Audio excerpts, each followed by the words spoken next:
দিয়া মানুষকে সামান্যতম জ্ঞান দান করছে। মানুষ এই জ্ঞানে দেখেন কত বড় বড় ইঞ্জিন বানাইতেছে, মানুষ এই জ্ঞানে প্লেন বানাইতেছে, মানুষ এই বিজ্ঞানে মানুষ কত দূর আগ বাড়ছে, রকেট বানাইতেছে, মানুষ এই জ্ঞানে কত কিছু করতেছে, মানুষ এই জ্ঞানে কত কিছুই করতেছে পৃথিবীর জমিনের মধ্যে।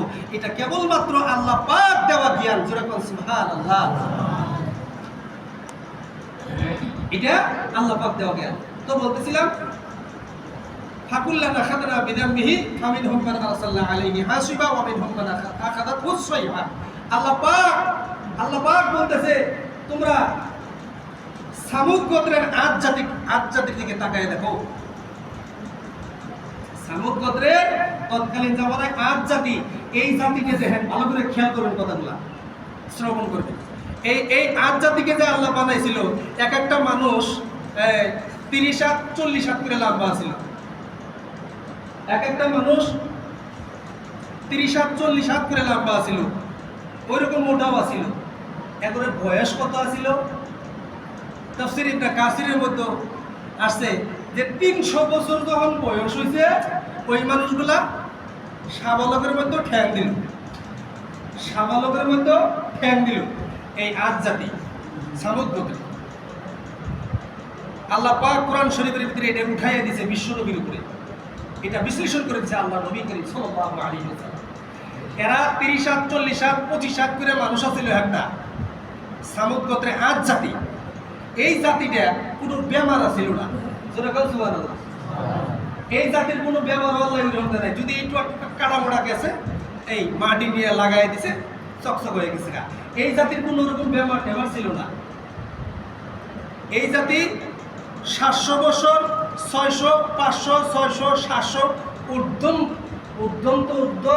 900 বছর পর্যন্ত হায়াত পাইছে। কথা বুঝছেন? এটা কোরআনের ব্যাখ্যা। এই জাতিটা 900 বছর পর্যন্ত পৃথিবীর জমিনের মধ্যে হায়াত পাইছে। এরা চিন্তা করলো কি রে, আমরা তো বিরাট হয়ে গেছি, মর্দে মুজাহিদ, আমার উপরে তো কেউ নাই, এই দেশের বাদশা তো আমি। যেরকম মানুষের গরম হয় না, গরম একটা আটকানা থেকে খুব কিন্তু লাফায় কিছু কিছু মানুষ দেখবেন, যেতেই লাফায়, খুব লাফায়, যে কোনো মানুষই লাফায়, খুব লাফায়। এই পৃথিবীর জমিনে যারাই বেশি লাফাইছে, লাস্টে নিয়ে এমন সাইজ করা করে নমরুদে কিন্তু একটা ন্যাংরা মশা ঢুকাই দিছিল নাকের মধ্যে। ঠিক কিনা বলে? নমরুদে ন্যাংরা মশা ঢুকাই দিছে নাকের মধ্যে, সাইজ করছে ওইরকম করে। বেশি লাফানো যাবো না, বেশি লাফালাফি করা যাবো না। আল্লাহর গেটাবের মধ্যে, কোরআনের গেটাবের, হাদিসের গেটাবের মধ্যে থাকতে হবে। তো এই জাতিটা 800-900 বছর করে যখন বয়স পাইল, 300 বছর হলে শাবালক হয় আদ জাতি সামুদ গোত্রে।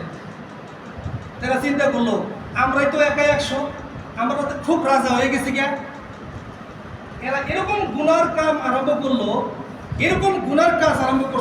করলো, পুরুষকে নির্যাতন করা শুরু করে দিচ্ছে। ওই যুগে তৎকালীন জামানায় পুরুষকে নির্যাতন করতো, কুকর্ম করতো, এবং কি নিজের বাপ মাও মরে যাওয়া